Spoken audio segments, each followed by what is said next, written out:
So, everyone, the big news is we're pregnant.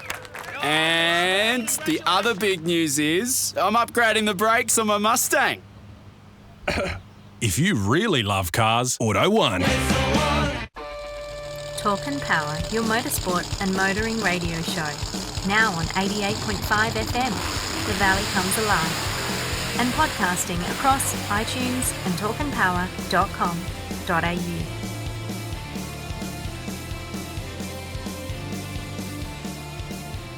G'day everyone, it's Nick from the Talk and Power podcast. Thanks for joining us. This is a special best of 100 episodes. We've just clicked over the 102 episodes, so we thought we'd bring you a best of episode where we bring you the best of our recent 100 episodes. When we first started off, we certainly weren't using mixers, we certainly weren't using cameras, and we weren't using a whole lot of great technology, but nonetheless, we still got there in the end, and we were able to record in a small office from this house, actually, back in the day. And it was just interesting. Some of the technology we had back in the day wasn't great. It was on a laptop, and it was basically straight in there, and we recorded, myself and Simon Gonzo Travellini recorded back in the day. And look, anyway, here is a small intro of our very first episode. Okay, welcome to the Talk and Power podcast. My name is Nick de Jager, and I'm Simon. Sorry. You got to speed it up a little bit, Nick. Come on, let's get into it. You know, my wife says I've got a boring voice, so I'll try and make it as exciting as possible. All right, Simon. Look, thanks for doing this with us. Anyway, thanks for inviting me, Nick. No, that's all right. I'll try not to talk over the top of you. You're a permanent fixture to this gig.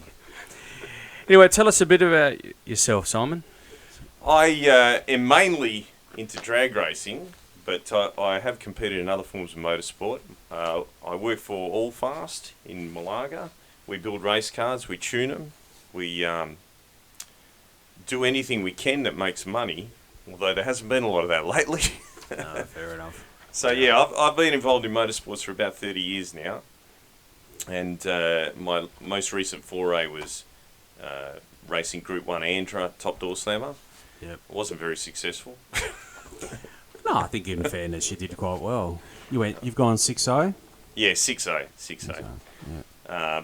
But you know, it's one of those things. It is a very money-driven sport in terms of if you're going to go out there and learn, you need to burn parts. It's as simple as that. Yeah. Or you need to buy a tune-up, and I would rather learn how to get to the tune-up than just buy one. Yeah. So, and you know, technology is continually changing. That's the other thing.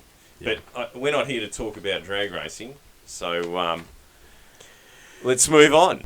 So as you can see from that was pretty raw, and you know, we were quite nervous and not all that professional, and I guess we're still not to a certain extent.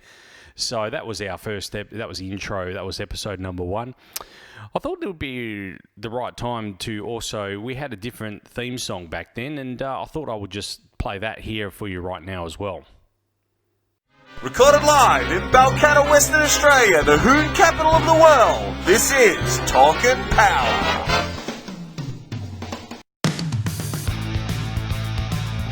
Gap is what happens when you hold to the floor and crush the man next to you.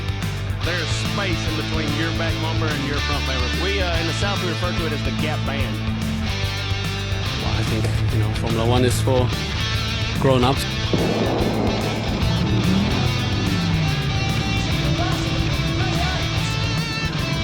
Shut the grade on this one, Rex. It's the guts. When we start yes, listen, good evening, so, what about the sideways? You've got a race in your own lane. Now he's on the grass, he brings it back. Oh, some great driving there. Torque and Power, your motoring and motorsport podcast. So back in the day, we started off with the Hoon Capital of the World. Once we started syndicating our podcast to 88.5 FM, wasn't really appropriate to have that theme song at the start. So we had to change the beginning, and the beginning of our podcast is the one you hear now. Once we were syndicated on 88.5 FM, we just felt that Hoon Capital of the World, naming Balcatta the Hoon Capital of the World, given the fact that, Hoon activities these days is probably not all that appropriate. So we've done away with that, unfortunately. Or fortunately, depends on what way you look at it. Anyway, we moved on to having our first guest on the episode, and we had to get a bit of technology involved. It wasn't up until episode 18 we had our first guest, and it was none other than the legendary top door slammer champion, John Zappia. He was our first guest ever on the podcast. We did it over Skype, and look, those that have met John Zappia before know that he's not shy to have a bit of a chat. And we certainly appreciated his time on the podcast. He, was certainly very, very helpful indeed. And, let's just have a listen to some of John Zappia's. It was our first interview on the podcast. Okay, John, thanks for joining us on the Talk and Power podcast. It's much appreciated that you could make the time to join us here today. Yep, thanks. Let's get stuck straight into it. You're the 10-time defending champion. You're going for your 11th title. First of all, congratulations on the world record, and also congratulations on resetting the Australian record.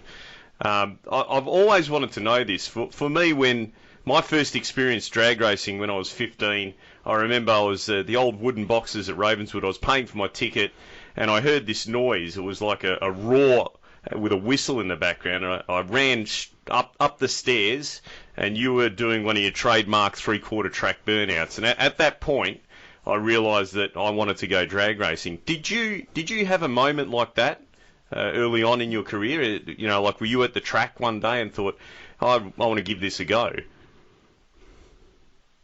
Oh, for sure. Look, I went there with my dad when I was 14. My older brothers were already there.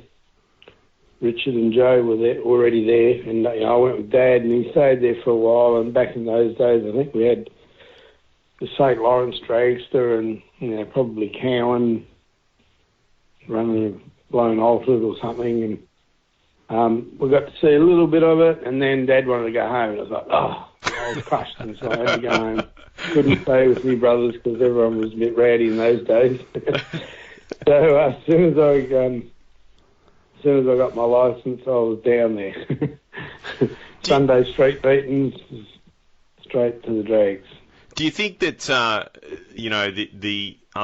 for us, it was just incredible because we'd never seen anything like that, and the difference between anything that was on the street compared to these supercharged vehicles was immense. But now with all this turbo technology and guys driving to the track and running sevens and sixes and so on and so forth, do you think it's kind of watered down the sport a little bit? Oh, obviously the mark's been pushed way further. Nowadays you get non-roll cage street cars doing 10 seconds. And I don't know if those street cars have watered it down, but, when Pro Stock was doing 7.0s and, they're still only just breaking into the 6s, I tried to tell them then, you guys need to go mountain motor. Don't worry about this going from a 350 to 400 cubes. Yeah, I agree completely. We've discussed this. You get left behind. Yeah, we've discussed this on the podcast before. When that was happening, I was actually considering building a Pro Stock car rather than a door slammer. And I went to the meeting when they decided to go 400. I said, this is ridiculous. It's even pairing between the Chryslers, the Fords, and the Chevys in the 815 IHRA ranks. Why don't we go down that road? But they felt that they could bring some of the technology from their 340 cubes over to the 400s, which, we know that the cylinder heads, camshaft, everything's going to be completely different, but that was the thought at the time. But yeah, I agree with you completely. Yeah. But then, then we put a blower on the car. I was running A gas with my original car, and I couldn't compete with the budget I had, and it was a cast iron big block with 454 crowd fuel injection, the roller cam, and we got that to do 9-1s at 151, and then McCurdy and a few other guys, they were running 880s. So it was like, I got to go 10,000 rev, big block with all the technology, or let's put a blower on it. So we put a blower on it, and straight away the car went 864 first pass on a 427 Chevy with an 871 and big skids, and that's what everybody loved. And it's like, that's what's... So that was John Zappia there. We really appreciated his time. That was back on episode 18.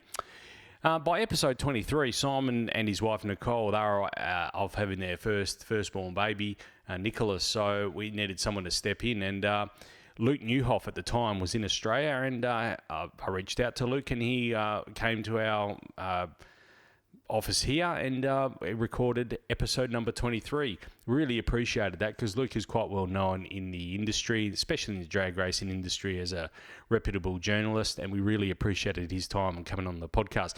Let's just tune in and have a listen to Luke Nieuwhof. That was from episode 23. All right, welcome to episode 23 of the Talk and Power podcast. I'm Nick DeChembry, and I am here with royalty. I don't know about that. I am here with Luke Nieuwhof.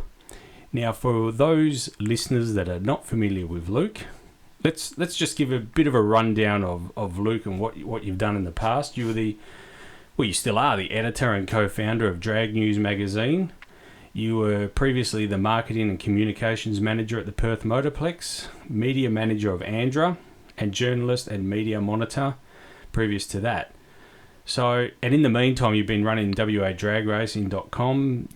I know you did a lot of work for Street Machine, which I want to talk about a bit later, because there was a heap there. And the West Australian, you're still doing that, and also for Jordan as well, and Forge magazine. That's probably just the tip of the iceberg, I guess. Yeah, staying busy. That's the key when you're a freelancer. So as much as I can take on, I take on. Yeah, no, fair enough.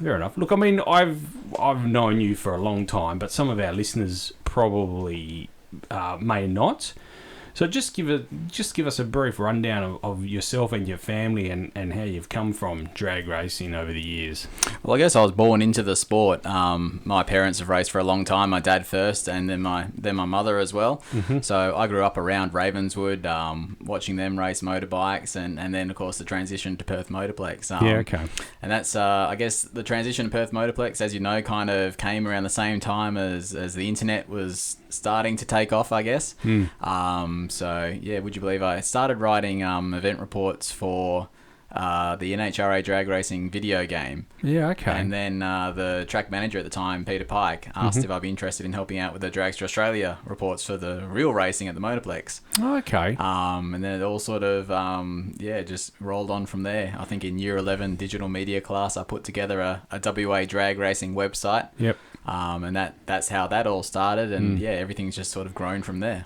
I mean, that was 18, we're talking 18 odd years ago, but I do remember your work fondly back then as well. I know you were a lot younger then, and well, so was I guess, but but it was even for the time, it was pretty cutting edge what you were doing back then, and I know a lot of people were using you, and you were also you were also the photographer at the track as well, not long after that.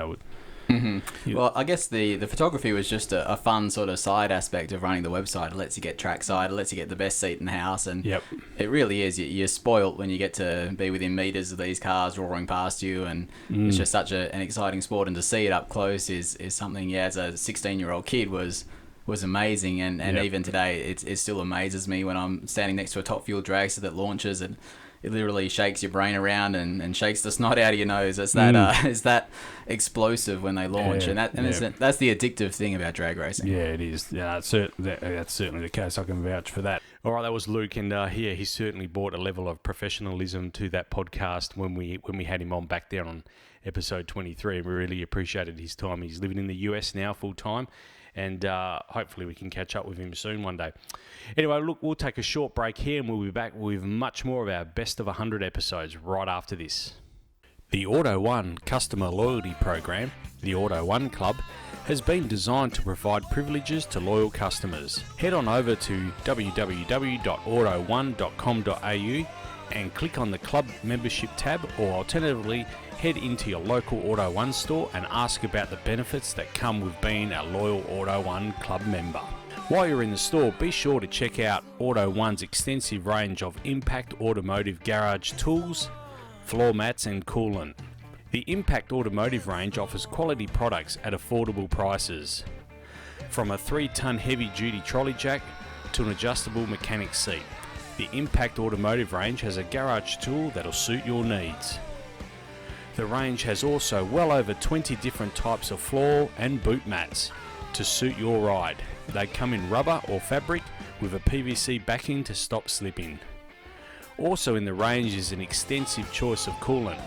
Whether it be pre-mixed or concentrate, the long life range of red and green Impact Automotive coolant is bound to have a product that suits your needs. To view the full range of Impact Automotive products, head on over to www.auto1.com.au or visit one of their stores. Auto One is committed to bringing you the brands you know and trust at great prices. Coupled with their team's knowledge and experience, Auto One, it's the one. While drag racing was our core interest, no doubt, we felt by episode, after our first 9 months of recording, we felt that we needed to branch out into something a little bit different. And a couple of local guys, Jamie Paolucci and Jonathan Murray, were holding an event called Race Wars. So we reached out to Jamie Paolucci and we recorded this episode.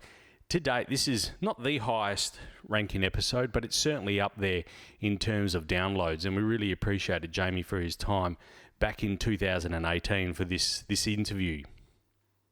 Hey, Jamie, let me formally introduce you then. So you're the event director of Race Wars, which is coming up March 3 to 5 this year down in lovely Albany. Yes, the lovely city out. So thanks for joining us here. As we go into Race Wars, look, I've followed Race Wars for a number of years, even back in the Wild Catchem days. You've moved down to Albany now, better facilities? Well, look, I'll get a little... We won't go too far into it. Race Wars was born because a bunch of guys, having a few drinks, thought about getting somewhere off the road where they could stretch the legs of their cars. We're all like playing and tuning with our cars of all denominations. We're not specific to anything in particular. Yep. John, who's the other director of the group, he had some contacts with the Wild Catchem Airport, and before you knew it, an event that was going to be designed around 20 or 30 guys, word got out and it grew and grew, and before you know it, we had to find a suitable insurance group to provide us coverage for an official public event. So that spanned over 13, 14 and 15.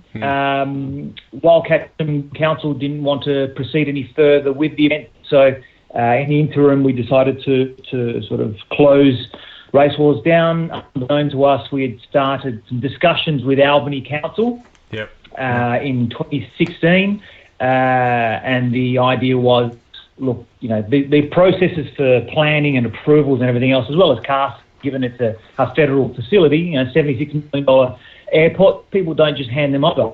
Well, apparently they do. But the council was very, very, very progressive. They're very proactive in utilising a spectacle. They took a risk with us, and they gave us an approval in a much shorter time frame than we had anticipated. So, as such, 2017 sort of grew very, very quickly over the course of 2016. Okay.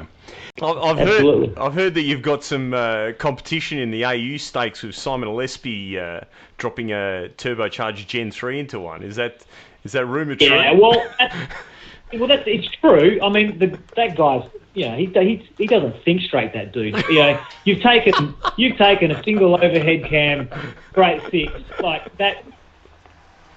You know, he's cheating. Yeah, he's cheating. No, he listens to the show. You know that. Look, I'm not going to call him out because the bottom line is he's cheating. But, you know, we'll head to head. There's no problem because we know that our AU is the real deal. It's legitimate. Jamie, we're going to talk about calling people out. Me and Nick were discussing this earlier, and we think we need to call you out with the Camry. We think it needs to be done. Yeah. Mate, is that Camry ready to go? It's ready to go. I'll fire it up on the two-step if you want. Well, look, we were hoping that over the course of February, if we could get this AU up and running, we were going to try and get it down to the drag so we could just see what it does, and just run the car in. So if everything goes according to plan, I'd love to call you guys out and we'll do a heads up down at the Motorplex. On the Motorplex, we'd love to have us there. This sounds like a plan. It does. There you go, live, everyone. Yeah. No back to Jaffa anyway. We can do a live stream on Facebook for Race Wars. You guys can do the live stream for your podcast. It sounds like a plan. All right. I'm liking this. Well, I'll let you and Nick organise it. My co-host over here, his lovely wife's having a baby right at the start of Feb, so we might have to do a bit of organising. You can drive. Yeah. He's scared of a Camry. I can drive, but not well. So out of that interview, it was quite funny. The Camry was born. Well, and for those that followed the podcast, knew that at the time Simon built a Boggo standard V6 Camry and put a turbo on board, and we've had a fair bit of fun with that car over the years. Used it as a bit of a promotional tool, and hopefully one day when Race Wars is back on again, we can get that down there. Anyway, moving on. We moved on to the royal wedding. Harry and Meghan, when they got married, for whatever reason, we had a quick discussion. They used an electric vehicle to leave the reception. For whatever reason, that sparked a lot of interest in our listenership worldwide, and we had downloads from right around the world. Let's just have a listen to that episode here. We tied it in with the royal wedding, Yes, that's right. Important. That's right. Now, I got to know, did your wife make you watch it? Yeah, she didn't make me watch it. But she didn't make you watch it. She didn't make me watch it, no. But while we're here, what did you think of the Jaguar? Yeah, we're setting the mood for our podcast listeners. In brackets, E-Type. Yeah, the E-Type from Concept Jaguar. Now I know what E stands for. Of all these years, I've wondered, what does it stand for? Was it like, did he get to that part of the alphabet? But where was the B-Type and the A-Type? It stands for electric. Mate, I guess the theme park... Windsor, right? Yeah, Windsor. You got to have the electric cars to drive around in, don't you? Yeah. Every theme, but Disneyland, they've all got them. I mean, most of them have choo-choo trains and stuff like that. But what the hell? Why not an E-Type? They said on the it was a left-hand drive as a tribute to Meghan Markle. I thought if they were doing a tribute to Meghan Markle, they would have left in a Camaro or something like that. I thought it was interesting. The boys arrived in a Mercedes Vito, in a glorified Vito. I thought that was interesting. In a Vito? Yeah.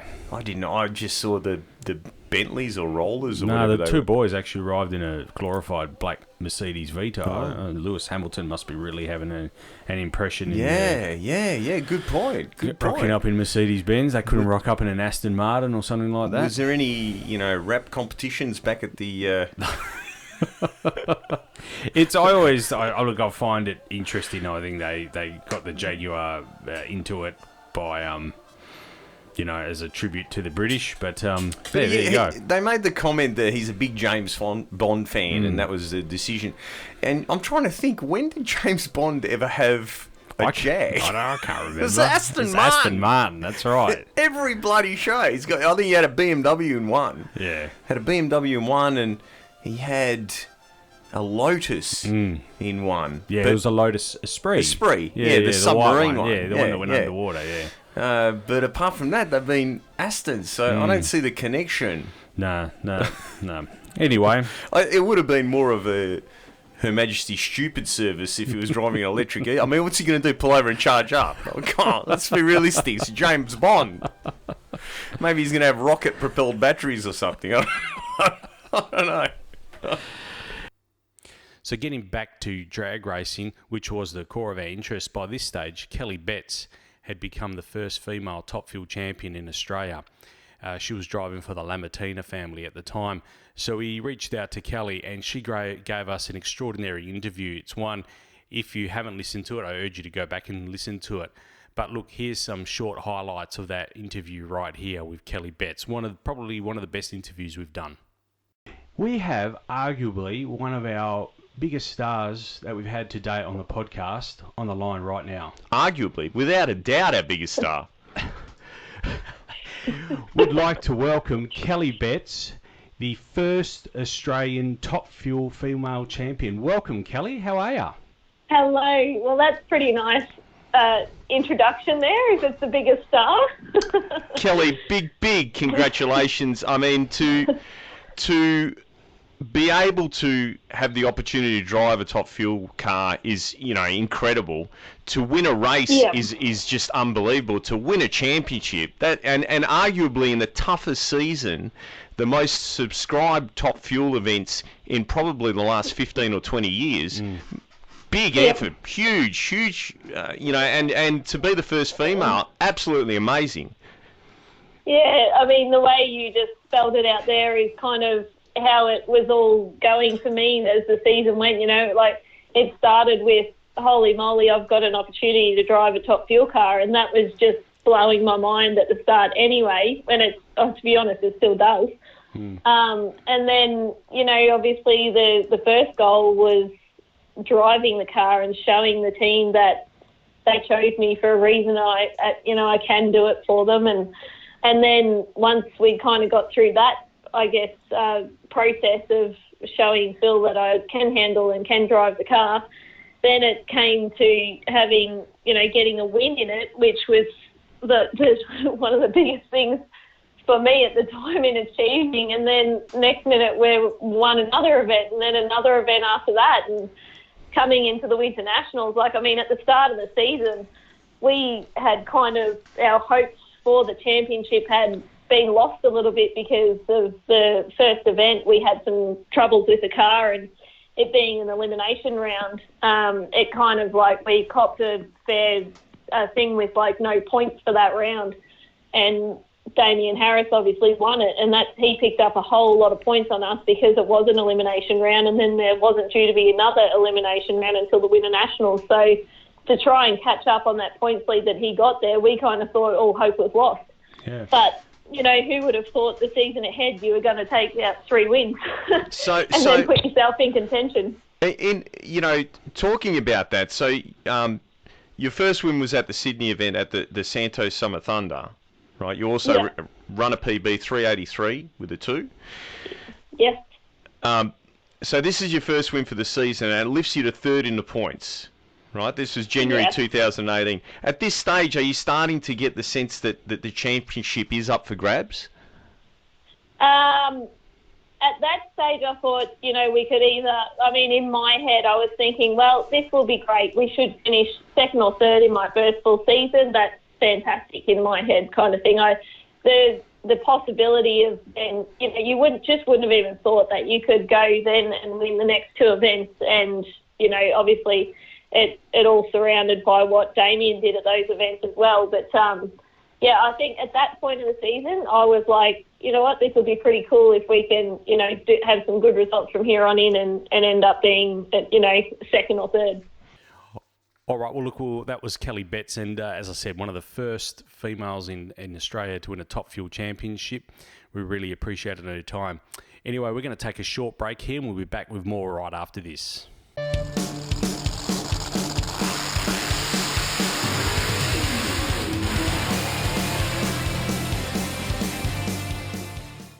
Welcome back to the Talk and Power podcast. We're walking through 100 episodes and giving you the best of over 100 episodes.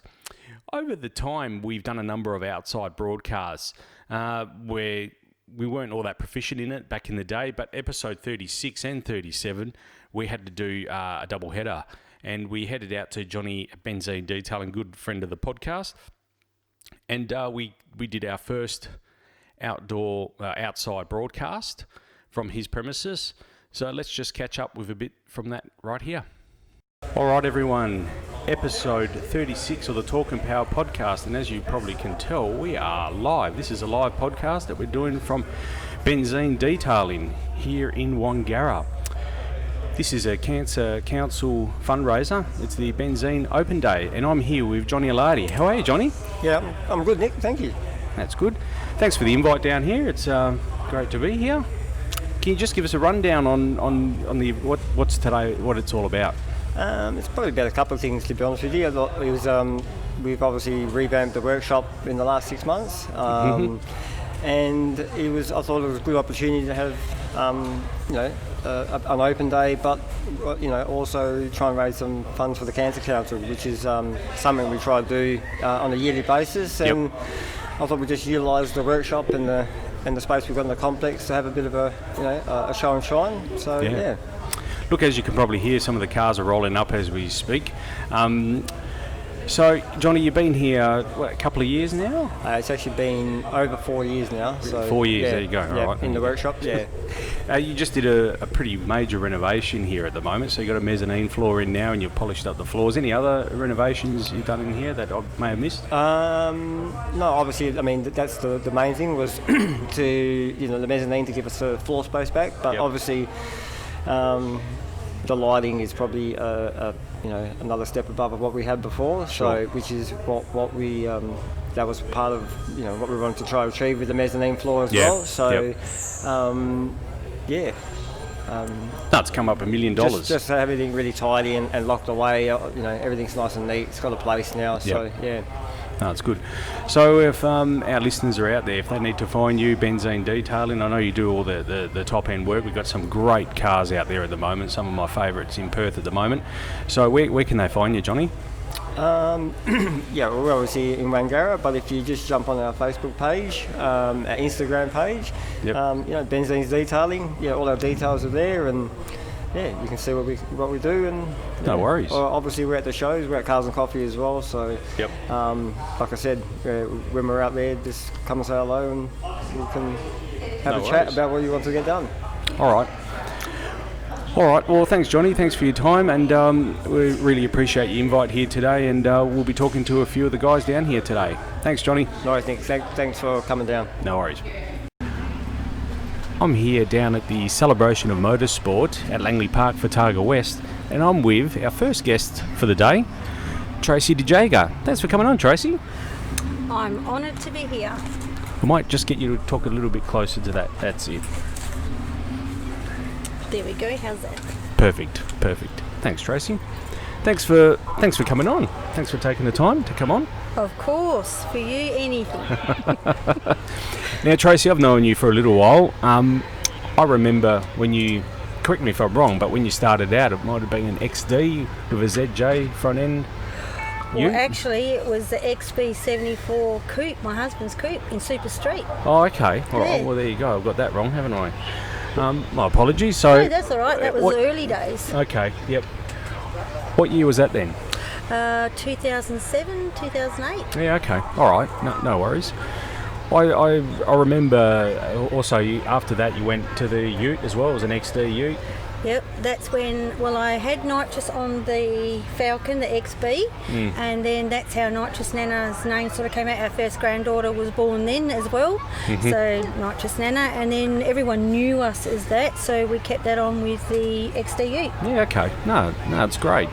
It's great. Now, you've stepped up quite significantly over the years. I mean, you're into your third car now? Yep. Let's just talk us through the cars that you've had since a Ute. You also went, it was a Thunderbird from memory? Yep, I went super sedan in the Ute to the 55 Thunderbird into supercharged Outlaw.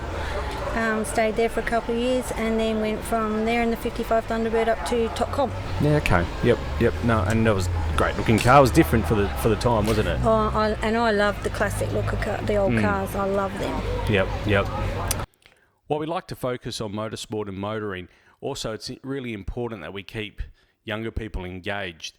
We came across through a good friend of the podcast, Andy Cale, and Simon Gonzo Travellini, F1 in schools.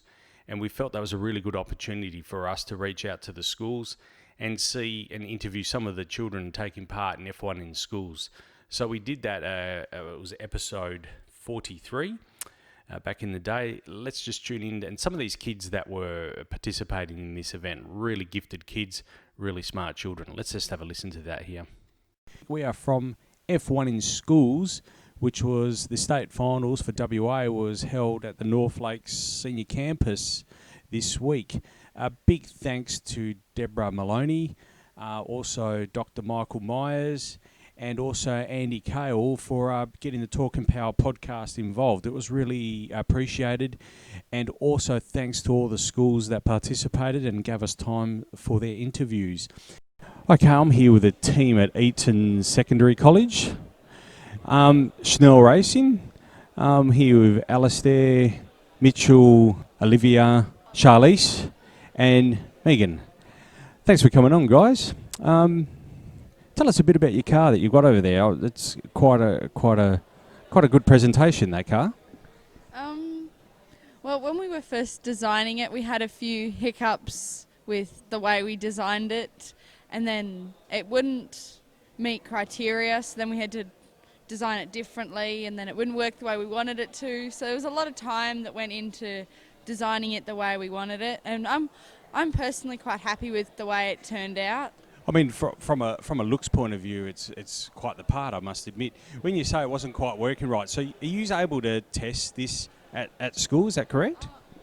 Our school, personally, we couldn't test it because it's our school's first year sending any teams, so we didn't really have the equipment to test it out, and we ran out of time to go to Newton Moore to test it on their track, so we didn't do much testing. We did the test with like the fan and the powder to get the airflow, and that was all we could manage as our school didn't have the facilities to do it.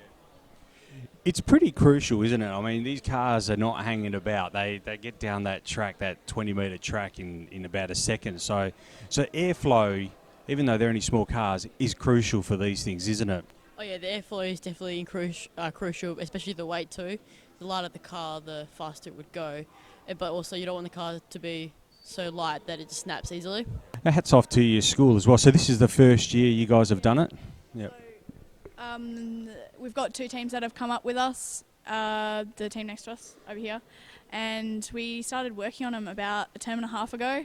So we had to kind of cram everything in all in one go, get everything organised so we knew what we had to get done, and then had to do all the trial and error, see what we weren't doing right and what we had to fix, and then end up with this result, which we're all really happy with. No, it is. It's quite good, and it's off to you guys and to your school as well for giving you the time to do that and the tools to do it as well. So one of our interviewees that we've interviewed over the years that's been lucky enough to get two interviews, or we've been lucky enough to get two interviews out of him, I guess, was Harry Haig. He gave us two interviews on episode 46 and 74. Harry, larger than life, no doubt. Let's just have a listen to some of the insight he gives into drag challenge. In episode 74, he'd won the event. In episode 46, I think he came second. But anyway, let's just have a listen to some of his interviews that we've done with him over the years. Really great guy from Shepparton in Victoria, and we really appreciate his time. Thanks for joining us, Simon. And we're in the presence of someone. We've got a big interview today, and we're in the presence of not only Drag Week extraordinaire, Drag Challenge, No Mercy 9 extraordinaire, Harry Haig. Harry, thanks for joining us on the podcast. Hey boys, how you doing? Good. Thanks for taking the time out to join us. Harry, we got a lot of questions. I've got one that, well, I won't start off with that question. I'm going to leave that for a bit later as a bit of a surprise. Anyway, I guess one of the questions that our listeners would really like to know is, how did you actually get started in drag racing, and what were some of the first cars you raced? We got started. Didn't really know anything about drag racing. We got started. We're doing the burnouts for a while, and got sick of trash and shit every weekend. And I'd drive it for. I'm a bit of a lead foot, so every time I'd go out, I'd blow the thing to pieces and push the crank out of it. So a couple of boys were getting in the drag racing and whatever, and I thought it was pretty easy. Just get the biggest motor you can and shove in a car, and it'll be all easy. But I learnt very fast on my first day, my turbo big block, when I went 10-0 all day, that this wasn't the case, and the right-hand sill was nearly dragging the ground because it had stand suspension and stuff in it. So, yeah, it was a pretty quick introduction to drag racing, which was probably, 6 or 7 years ago was when we started building the HQ, and it sort of went from there. So with Pop 666, how did that come about? It looks like it was a bit of a barn find. It come about. It was actually the car that my wife used to get driven to school in every day. So when I first met her, our first date, they live out on a farm in the middle of nowhere. And as you do when you go to a farm, you're poking your head in sheds. And I seen this car in there. It was a 40-foot shed. It was right at the front, had hay bales and horse rugs, and it was all covered in dust. And I opened the door, and inside of it was immaculate. I thought, man, I've got to get this car. So I hammered her, the father-in-law for probably 12 years, constantly. Every time every Christmas, every time he'd come around, he wouldn't give it up. And then one afternoon, we're sitting here with the boys, we just knocked off work, and he rings me up and he goes, I've just bought a tractor and it won't fit in the shed. If you want this car, you better get over here quick. And I said to the boys, drop what you're doing, get in that tilt train, drive it as fast as you can over there before he changes his mind. So when we got it, the condition was I had to do something cool with it and make it go fast, because he'd seen a couple of my other cars. So hence the name Pop 666. Pop is Pop, and 666 is the devil, which is my mother-in-law. So that's how the number plate corresponds to the car. Another one doing the double header is Mitch Larner as well. Great guy, Mitch, and Mitch Jr. that is. And he's also given us 2 interviews, episode 47 and 57. We had him on Skype for one episode, and then we had him in the actual studio on episode 57. He gave us a great insight into the world of drifting, and back in the day, he was participating in Ireland and travelling around the world. These days, with the coronavirus, he's been grounded here, but he's still doing a lot of great work and some great drifting. Let's just have a listen to a couple of his interviews as well. Okay, as promised, we've got Mitch Larner in the studio, drift sensation. Mitch, thanks for joining us. Thank you very much for having me on for the second time now. Yeah, it's good to be back on the show. Glad to have to come back and give you guys a bit more of insight into what we've been doing for the last few months and since the last time we spoke. Yeah, we probably should have added that as well. I mean, we've had you on the podcast before. I think it was episode 48 from memory, or 47. But if you go back to our podcast, we had a big, long chat about lots of things back then. But we want to get you back in because since then you've done so many things. But before we go, what you've done just recently, a lot of our listeners are new to this radio program and podcast. So if you can, just recap on the Ireland experience and what led up to getting yourself over to Ireland. Yep. So just to start it off, obviously, as you just announced, my name's Mitch Larner. I'm a 23-year-old privateer motorsport race car driver. I mainly focus on drifting. I do branch out to other things as well. My family's known for drag racing, go-karting and all that stuff, so I'm not just a one-minded driver. I do like to do all different things, and obviously do compete in circuit racing, stuff like that as well when I get the opportunity. So starting from the beginning, here locally I'm a 4-time West Australian champion. I've won 3 seasons of D1WA and 1 season of Drift Kana. I've been actively competing here for the last 6 or 7 years now. Obviously, I'm only 23, so I started quite young. But yeah, so from there, once I got my 4th championship, I decided, obviously we need to make another step forward, try and keep promotion going, try and keep up with everything we're doing. And that's when we turned our attention to Ireland. A lot of people probably think of why would you go to such a little country that no one really talks about, anything like that. But Ireland is actually the home of one of the biggest championships in the world. And if you see on Facebook, they've renamed their brand now to Drift Games. It used to be called the IDC. But yeah, so it's one of the biggest championships in the world. There's Formula Drift, IDC, BDC and Drift Masters. That's the main live streamed events that everybody knows about. And affordability, accessibility and making stuff happen and work, we chose to go with Ireland. I was lucky enough to go over there for one round in 2016 to try and meet new people, build a base and start from scratch in another country.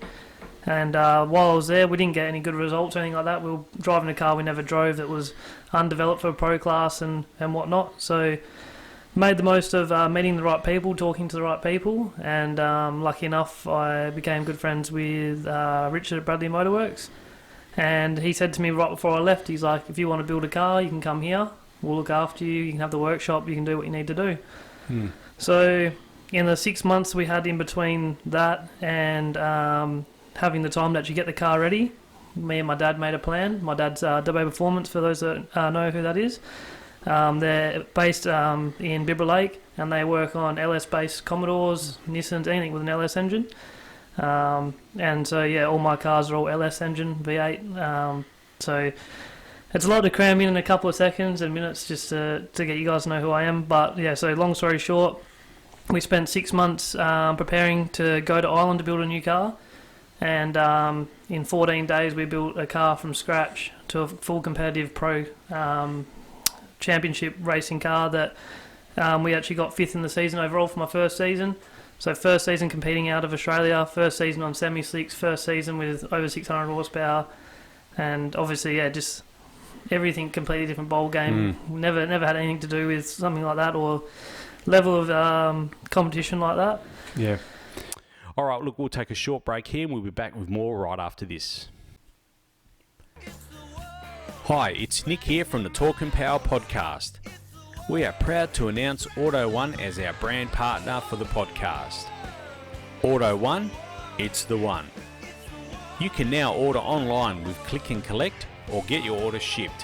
Head to www.auto1.com.au. Like us at the podcast, Auto One has a passion for cars and all things automotive. They understand your love of cars too.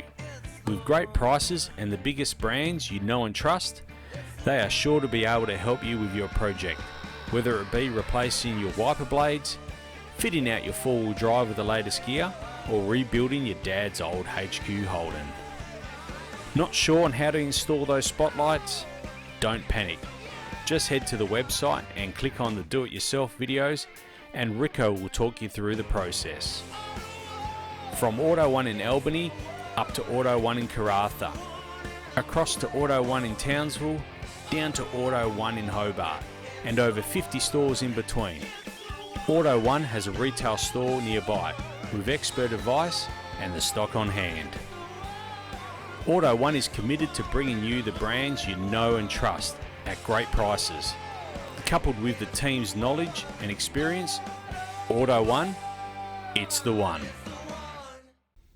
So episode 50, how can we forget episode 50? It's one of the biggest episodes we've actually done. And the reason why I say that is it was, we actually started up a HEMI, had some cake, and we also introduced you to our second co-host, Todd Brinkworth. Let's just have a listen to episode 50 and how that went about. Talk and Power podcast. Right, we're starting up the HEMI. When you're ready.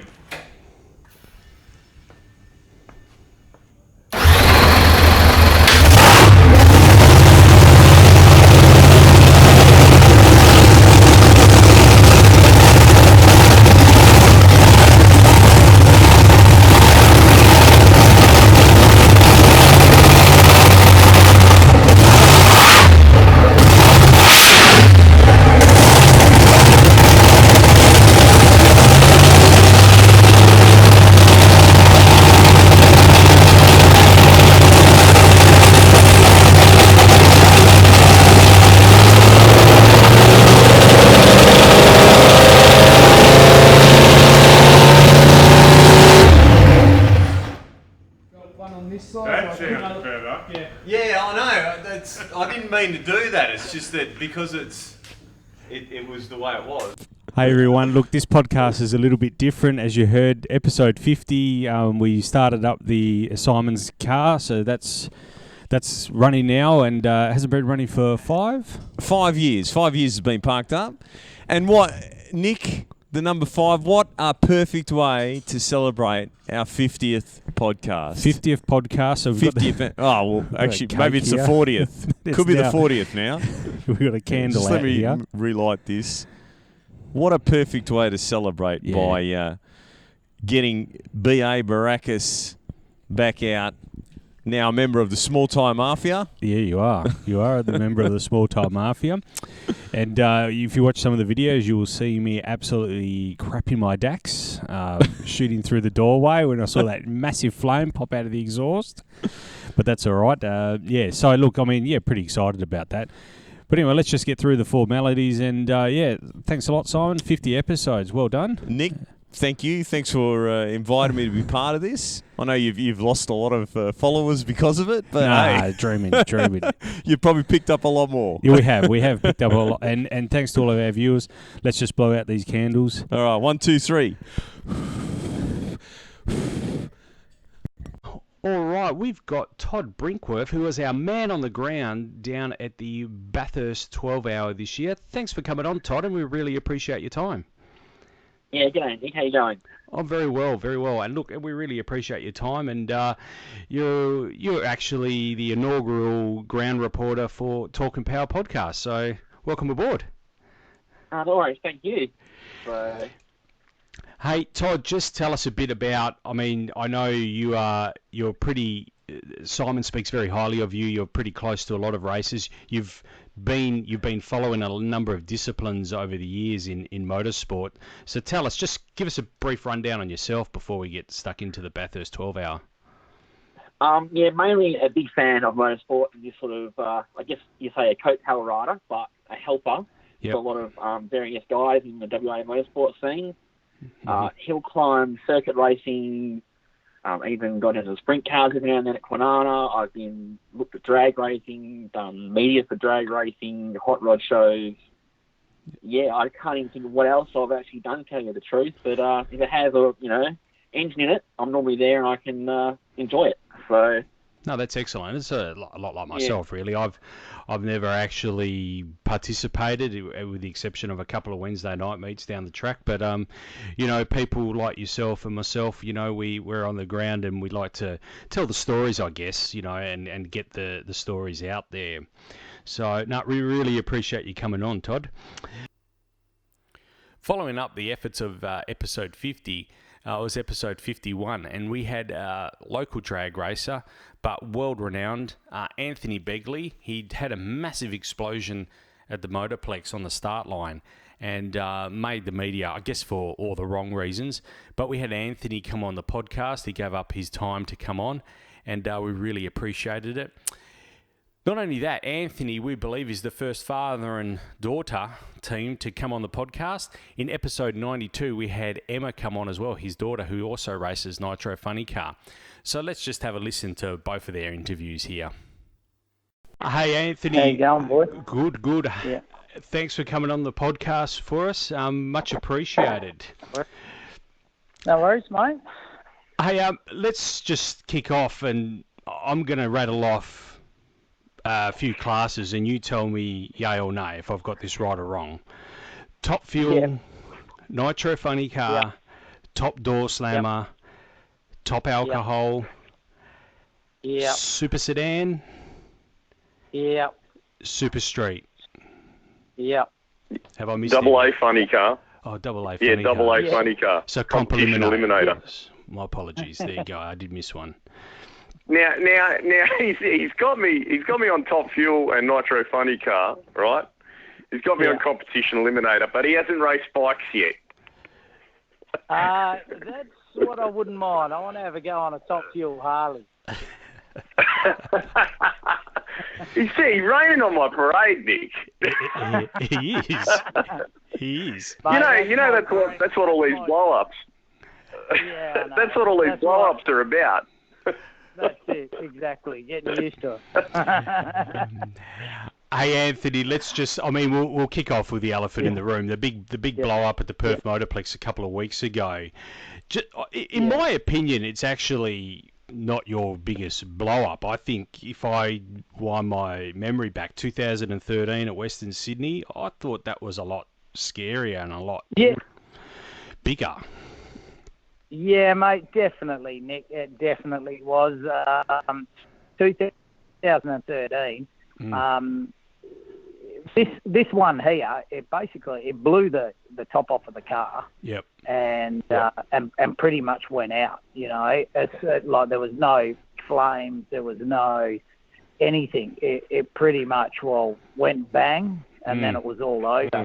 When I got out of the car, pretty well straight away, and there was a little bit of flame around the header on the left-hand side, and that was about it. But definitely that one in Sydney was probably the biggest one I've had. Yeah. And it was, it pretty much blew up at half track, which I think at the half track markers, I think the car was doing about a bit over 250 mile an hour when it went bang. So, all I tried to do there was get it stopped. I couldn't see anything from almost the point of it going bang. And, it was definitely a big one, and that was probably a lot more scarier as far as, you knew you had to get the car stopped. I was in the flames, obviously, from that point, and, I was in the flames until I safely got the car stopped. Yeah. And got out of it, and I didn't. At one stage, I didn't even know how fast it was going due to the smoke and the flame. It was one of those things that your sense of how fast you're going, or even where you're going, was sort of all out the door at that point. Yeah, if I remember correctly, that was broadcast live over the internet, and I was watching it because only a few weeks earlier you and I were racing each other, and I had that big top end, and I thought, Anthony's always got to outdo me, this bloke. Always got to outdo me. I mean, inherently, your family is from drag racing. You come from a drag racing family. I have to ask, I think a lot of people would like to grow up in that environment, but tell us, inherently, did that have pressures with it as well? Look, growing up in a family of drag racers, obviously, as you said before, you've had my dad on the podcast as well, and I'm sure you've heard all these crazy, wild drag racing stories. Yes. I grew up listening to them every night at our dinner table and things like that. So it was something that I guess I was already into from such a young age, and it was a big passion for me. It definitely did bring some pressures along the way. I always wanted to be a drag racer from such a young age, and at the start, Dad wasn't too sure. He was a little bit hesitant to let me get in a junior dragster, and it took me years and years of begging him and showing him different junior dragsters for him to actually let me get in one. And from there, obviously moving on to Super Street and then stepping into the funny car. Look, there's definitely a pressure to do my dad proud, I think, but I can say Dad's never put the pressure on me. He's always said to do what I'm comfortable with and what I want to do, and he will always support that. So in episode 53, we were racing, Simon was racing the BA in Radial Outlaw Radial, and we did another outside broadcast. I really enjoyed this one here because the BA, he took the win for the night as well. So let's just catch up episode 53. We had a lot of fun actually recording this episode down at the track with a couple of the guys as well. Episode 53 of the Talk and Power podcast. We're live down here at the Perth Motorplex. Live at the Plex. We are live at the Plex, all right, and we've got props. I've got some props next to me that we're going to show you in a minute.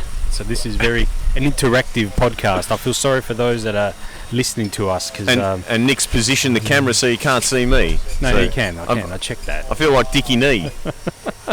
Actually, the hair's a bit Dickie Knee today, isn't it? It is. You are in need of a haircut, I must say. I know, but my wife and I have got this deal that I can't get a haircut until she gets one. Oh, okay. Well, so that could be a while. My wife's hair grows very slowly. All right. Well, it's, because someone needs to look after Nicholas. Yeah. No, fair what I mean? enough. Yeah. So if I go and get a haircut, I'll do it during work. Yep. So no one can look after Nicholas. Anyway, doesn't matter. It's irrelevant. I'm with you. I'm hearing you. I feel kind of naked without headphones on. Hang on. I'll use the technical term. Without cans on. I could probably put a couple of Coke cans on. Made me feel the same. So here we are at the Savannah at the Perth Motorplex. We're deep in the pit area. We're not as lucky as the February 16th meet. No, we're not. In fact, we're further away from the action than Super Street. In fact, if Junior Dragster was running, we'd be further away than Junior Dragster. But that's okay. We're all down here. All the Outlaw guys are down here as well. Outlaw guys, Radial guys are down here as well. So lucky Brenton filled up the tow vehicle. Yep. Yeah, he's got. Because it's a hell of a long drive to get from. He's got 400 litres of diesel on board, so we're going to use every bit of it. Got Todd here with us as well. He's joined us today. Todd's been responsible for a lot of our videoing and stuff we did at Race Wars. And Todd is our roving reporter. He is our roving reporter. I'll try to be when I can be. You need to actually hold that microphone close to your mouth. I told you that. No, louder. Right there, like just crank it. Okay. You know, like a footy commentator. You know, like that, like Bruce McElhaney or something like that. You know. Yeah. No, basically hold the microphone there. Right there. Yeah, that's way better. Yeah. So I'm not going to say what it looks like when they're doing that, but anyway. Yeah, thanks, John. So, for those of you watching, this is why it's important to watch us. You'll see there's some silverware. It's not silver, but no, in this case, it's blue and blue. Black. It's kind of cool. It's woodware. It's woodware. It's got Aeroflow on it, so I'm not really sure that it's cool. But anyway, anyway, so and that's first place winner. Radial class tonight, so we're quite excited about that. This man has brought it home, got through the round robin series. Me and Eddie Tassoni from Active Automotive's in the final. Eddie actually drove around me, unfortunately red lit, so I got the win.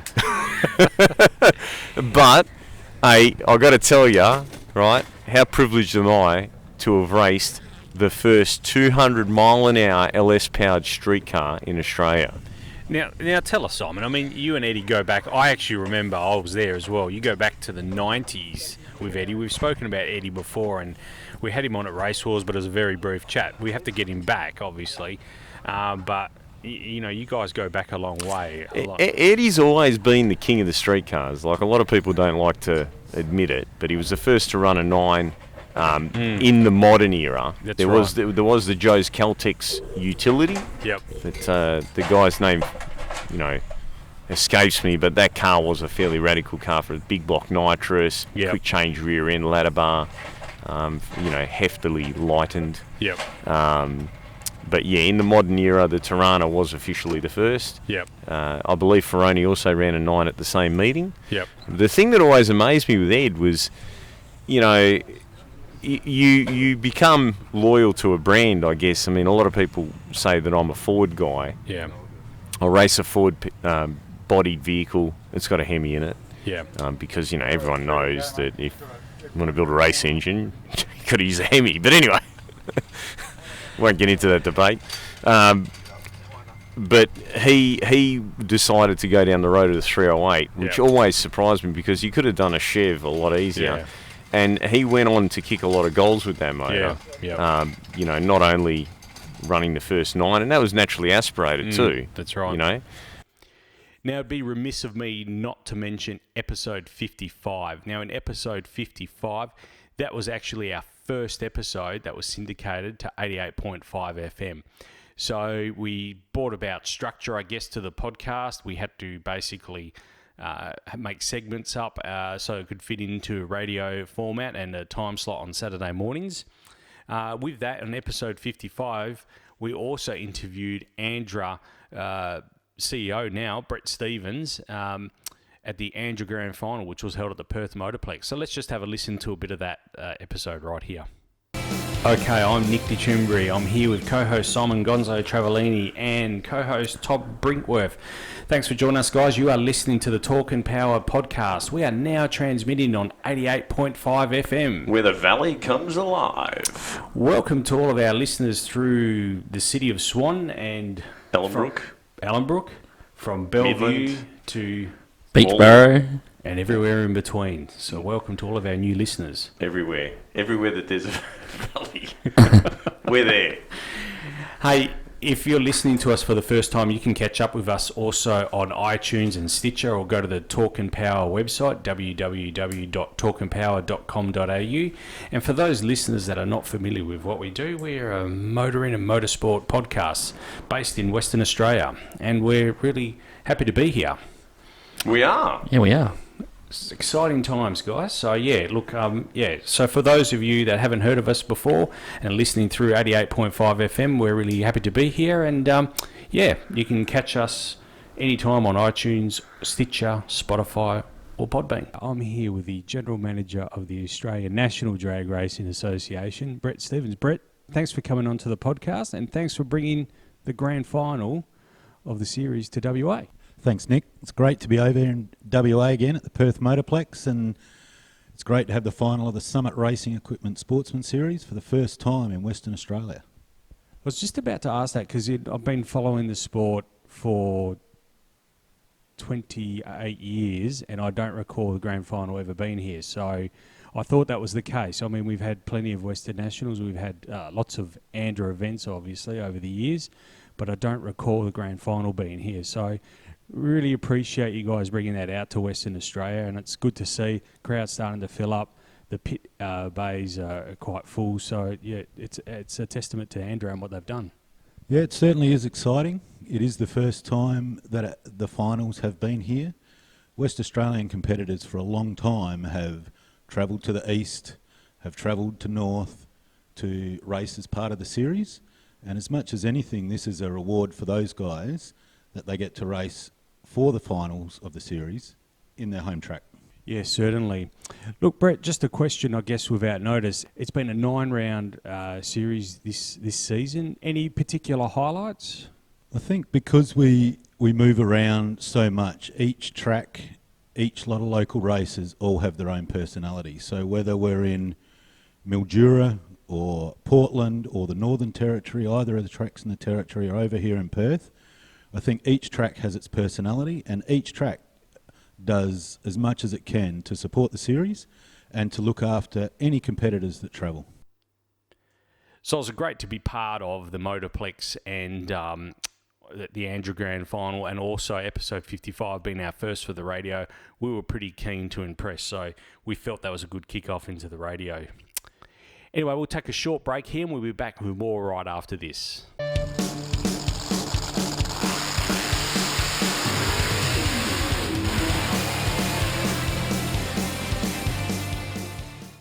So by episode 58, we were able to get a media pass at the Barbagallo Raceway, and there we were able to interview Dick Johnson from Dick Johnson Racing and Brad Jones from Brad Jones Racing, and it was great for them to give up their time for the podcast. We really appreciated it. Let's just have a listen to those interviews here. Hey, I'm with Brad Jones from Brad Jones Racing. Brad, thanks for joining us today. No worries, no trouble, Nick. Brad, the resurface of the Barbagallo surface, how's that? I mean, obviously it's helped you. You surprised by how slick it is now, how quick it is? Certainly, sped the whole thing up. It's quite an interesting texture that they've put down here, where I don't think we've quite seen the sort of grip that we saw at Bathurst when they resurfaced it, or Tailem Bend. So I think it's a very different mix of material. So, but the other thing is, over here, it seems to weather pretty harshly. So hopefully there'll be some longevity in the surface that they've put down. Yeah, certainly. I think the last resurfacing here was probably in the late 90s, and you're right, it did weather pretty significantly a few years after that. Tell us, just in that last practice session a couple of hours ago, would you have got much from that practice, given that we're racing 2 night sessions here? Yeah, well, look, we're going to be qualifying in a little while, so I think that, that practice session's all about qualifying and getting on top of things. So I think anytime you run the car, you learn a little bit. We just need to, tonight is very different. There's no sun. The place is a lot cooler. We were expecting very little degradation from the new surface, but turns out there is some. So, you learn a little bit, but it's probably not as ideal as last night was. No worries. Hey, look, Brad, we'll let you get back to it anyway, and thanks for joining us on the podcast. No worries. Thanks, Nick. Thanks for having me along. Nick from the Talk and Power podcast. Thanks for joining us. Sure. welcome back to Western Australia. You've been here many years. How are things going? Yeah, not too bad, mate. They've obviously done a lot of improvements, certainly to the surface of the racetrack. It's been resurfaced and everything's going really well. The elephant in the room, we'll ask it, the rear wing changes, has it affected you guys much? Mate, don't ask me. I don't know any of that crap, you know. You might as well go and ask the engineers. They're the ones that tell you that. No worries. And I see Roger's in town as well this week. Great to have him on board. Yeah, he comes over to Perth pretty much every year because he has a lot of business interests over here and he does a lot of interaction with his customers and that. So, but it's always great to have him around the race team and he really loves this series. He really does. I can see that. I mean, yeah, he's certainly engaged with this series and you guys are doing really well. Hey, look, Dick, we'll let you get back to it and thanks for joining us on the podcast. No, my pleasure, mate. Cheers. Take care. So episode 61 and 62 roll about, and by this stage Todd has a lot of contacts in Targa West, always has, and he's trying to get us to be more involved with Targa West, and we felt there was certainly a need for us to do that. So by episode 61 and 62 we were interviewing David Smith from Targa West and also Mark Greenham, who had won the Targa Southwest that year as well. So we really appreciated their time on coming on the podcast, and Todd's done a lot of work in Targa and has certainly opened the doors for us to get into Targa and all those associated activities. We have a very special guest in the studio with us today, David Smith for Targa West. Thanks for joining us, David. No worries, good to be here, Nick. Look, before we get stuck right into Targa West in the upcoming Targa West, tell us a bit about yourself, David, and how you got involved in not only just into Targa West, but in any more sort of motorsport background you have. No, look, the older I get, the faster I was, like normal. I first got involved in rallying back in the 80s, late 80s, early 90s. Went to a WA car club rally school. I had in fact you'd know this, I had a wannabe rally car. I had a Ford Laser TX3 four-wheel drive at the time, but didn't really have the budget to actually run full-time, as rally cars. So I did entry-level motor carners and bits and pieces like that, and helped out with rally officials, broke a number of gearboxes. Actually won a couple of state titles in the Motor Carno Championship. I think that's one of the reasons why they actually put four-wheel drives in a separate class, because I kept beating the two-wheel drives on gravel. I'd say it was probably equipment more than skill, just quietly. Then probably 5 or 6 years ago, Bob Schrader, one of the founders of Targa West, decided it was time for him to wind down a bit and head into retirement. Ross asked me if I'd like to be involved a bit more with Targa West on a full-time basis, which I jumped at. I reckon Bob's probably busier now than he ever has been in his retirement.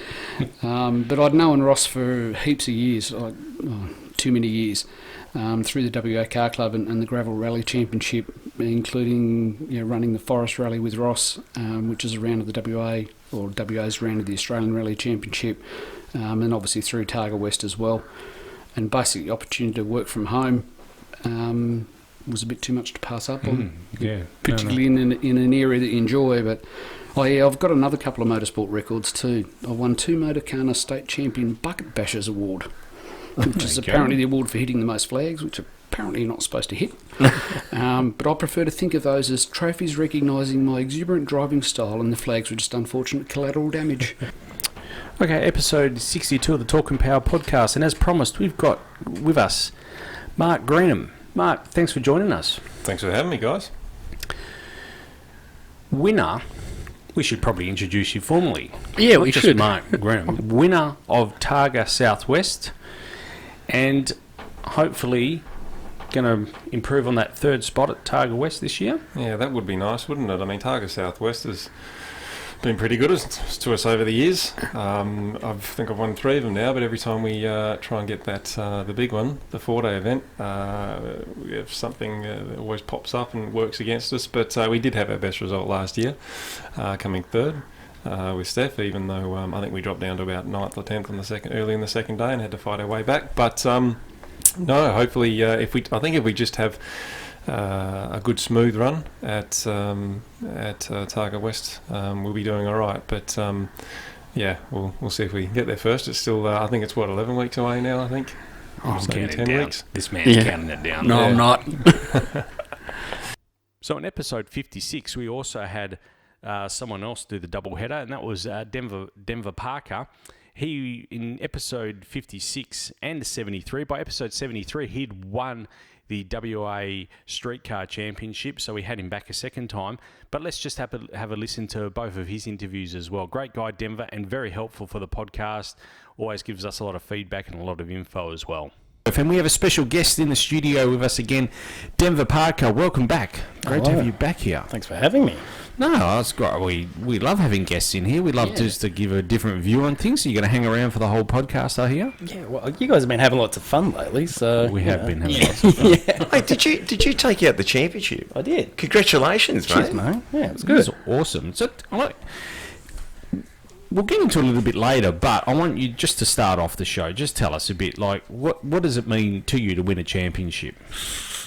Look, it's been one of those things I've been trying to get for a few years, so working away kind of makes it a bit hard because sometimes race meets just land on weeks I'm at work. So for the last few years, I've alternated between racing for the year and taking the time off needed, or going and doing something else. So I've been alternating between Targa and racing. But so this was the second year I've been able to do a full season and line up for all the races, and luckily jagged it. 2 years ago I had a go at it, and then I had a couple of DNFs and races, and it ultimately cost me that time. So that is my favourite class there. 100%. I think the rules are the most awesome rules in racing in Australia at the moment. They're pretty open slather now, so you should come. Bring your BMW out. Let's put a roll cage in and go. Well, I'm a 180 guy. 180 with maybe a 4G63 in it. We talked about this. We have. Length. Are you trying to lowball him for his, are you? No, I love that formula that they've got. You know, Andrew from Hyperdrive and myself talk about it all the time, and we're both number crunchers, so we'll sit there and go, you can have, it'll be this minimum weight, it'll be this tyre size, how much power we make, you know. Yeah, but see, he's got the weight advantage on, everyone. Yeah. He's like 1,100 kilos, so, yeah. Denver, just quickly tell us, it's a streetcar racing that you won the championship for. Yep. Just tell us a bit about this formula that Simon talks about. It's almost a wrong way you're wrong. So we loosely follow the 3D Sports Sedan rules with a lot more restrictions, so we can't have as much aero and slicks and stuff like that. We run a controlled semi-slick.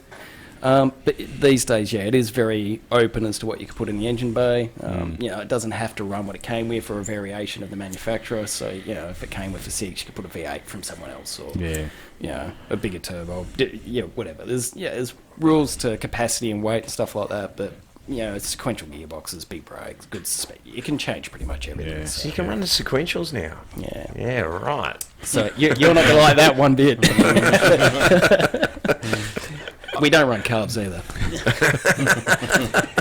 On episode 75 of the podcast, we did another interview over Skype, and this time it was with Jason Hedges and Danny Silva. Now, these guys are pro stock legends and super stock legends as well, and we'll certainly getting back to focus a little bit on drag racing, and I really enjoyed this interview that we did with Jason Hedges and Danny Silva. Let's just have a listen to that one here. Kicking this one off, we have two special guests with us on this episode. We've got winner of the Atlantic Oils East Coast Thunder in Pro Stock, Jason Hedges, and his crew chief and engine builder, Danny Silva. Thanks for joining us, guys. No, thank you very much. Thanks. No dramas. Hey, look, we'll get started. We'll talk about the Atlantic Oils East Coast Thunder. What an amazing event, and congratulations, Jason. It's your first win in Pro Stock. Yes, mate. We've had a few bridesmaids over the 10 years I've competed in this class. In saying that, I've had probably out of the 10 years, I've probably only raced 6. We had a couple of years off at my choice, and 1 year off, not our choice, when we hurt this motor. But, thank goodness Danny contacted me and said, I'll help you put it back together. And, this was our first real hit of a race meeting since Danny's put it together, and we come away with a gold. So, fantastic result for the team JHR. It is an awesome effort, and I know you've run it up 4 times, but this was an amazing win. And to be honest with you, I wasn't able to get over there and watch it, but I have watched all the qualifying and all the racing, and I'll just set the scene for our listeners. So let's be honest, in Q3 you still weren't in the field, so you were sitting in 9th. Correct me if I'm wrong. As you're going into Q3. Yes, I'm laughing as you say that because here I was from Thursday when I set up when all the boys started arriving. And I said, look, there's no way we're not missing here. We need to be here on race day. And then come after Q2, and I was giving the boys stick saying, we're not going to be the ones packing up on Friday night. And it was sort of a silence across, and I didn't want to open the mouth again because here we were sitting in 9. And it was like, wow, all my nightmares are coming true. But we discovered something that we were missing on the car, which is always with these crazy pro stock cars and the heat and the track, everything changes. So Dan, we were lucky to come away with that. I think we were first pair out. Is that right, Dan? Yeah. We were first pair out. So yeah, we did a nice big fat juicy burnout, and she went down. She went straight, and I think so that was the monkey off the back, and I think that set the scene that hey, we can get better from here. Yeah, I mean, from 9th you jumped into 4th. You went an 0.31 on that Q3, so you were well and truly entrenched in the top half of the field. Now, that's the other thing I want to just touch on before we get too far into the event. It was a 13 pro stock cars turned up. Am I correct? There was 13 nominated.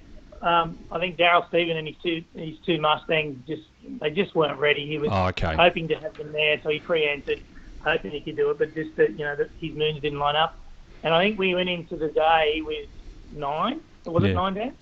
9. I think it was 9. Yeah, and then Clint George, God love him. We were so happy for him to come out, and we used to give it to Clint, come up the pro stock. He finally did, and then the poor thing had that incident in the braking area, and but it ended up being 9. So we were still the largest field for the Pro Series categories, which was good. But there's 25 pro stock cars I can count that are in sheds that could come out and run, and run well. So there's still a lot of cars out there. So he's hoping that the sport turns around and we see more cars on the track. All right, we'll take a short break there, and we'll be back with more right after this.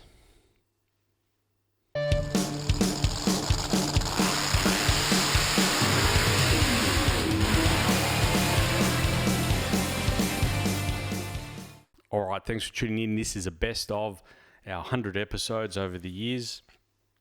Just out of interest, it's taken us roughly 3.5 years to get to the 100 episode mark. We started out in April of 2017. We hit the 100th episode by December of 2020.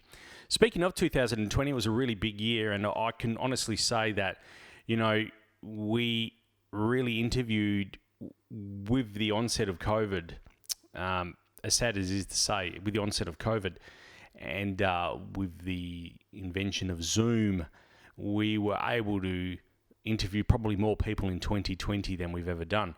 And look, there were some really great episodes there. One that got us not into trouble, but certainly got our name out there was an interview we did on episode 86 with Sam Skoudas and Vic Boralos from Operation Radial Freedom. That was episode 86, and we just talked about the state of drag racing in Australia. Let's just have a listen to that interview here. Tonight we are joined by Operation Radial Freedom Weekly, their Facebook show and Instagram show, the Jet 275 team. Welcome aboard, Sam and Vic. Thanks for joining us tonight. Thank you. Thanks for having us. You guys are like radial royalty. I don't know about royalty. We're probably Australia's most wanted radial racers, but it's a big compliment. We're very passionate about it. We are. I just, for starters, it's great to see a Commodore that doesn't have an LS in it. Absolutely. Well, there's one with an RB30 and the other one's got a Chev. So I know. No LS to see, mate. And Vic, I've got to tell you, the RB guys over here, they all hate your guts. Mate, I love it, mate. I sleep great. That's a compliment, bro. That's it. Just beat them up on a little 235 there. And, I know. Do what we've got to do. No, it's great, man. It's great. Thank you. Well, look, before we get too in depth and a bit political tonight, well, let's start off with you guys. I mean, your cars. I think that's important to start off with. Sam, why don't you tell us a bit about your VS HSV Club Sport, small block Chev, as you said, 400. Can you tell us a bit about it? Yeah, so the car was originally purchased because I said to Vic I wanted a supercharged car for my wedding. And so we supercharged that, and Vic got the duties of doing the biggest burnout in front of the Greek Church at Kingsford, and drove it to the wedding photos. And then from there, it got pulled over a few times by the local constabulary, and I made the decision to turn it into a race car. And from there, we had a 355 that Vic had put together that ran, I think it was, what did it run then? 950s at 144. Mm. And I was sitting in Subway, I'll never forget, at Mascot, just near the airport in Sydney. And Vic goes, you know, the next engine I'm going to get for you, you're going to run what you did at the quarter to half. I said, what are you talking about? He goes, don't stress. He goes, I've got a few things in the pipeline. So we sourced this Chevrolet from the US, and it had already run in a Chevelle over there. And after a little bit of shoehorning into the car, it's a VS Senator. We ended up going 767 at 184 after blood, sweat, and tears. With the involvement of Vic, obviously tuning, and JW Automotive. They're doing all of the suspension setup and the wiring and setting the car up on the radials. It still ran a set of 90-10 pedal shocks at the front, unfortunately. We didn't get to change it. We didn't get to change that because, lo and behold, Vic said the same thing to me after I ran that pass. The next engine cost me a fair whack of money, but the next engine, the Vic Source, has gone 592 at 252 mile, and that's going to be twin turbo in the Chev. So let's see what it does. Small block as well, Chev. Yeah. So.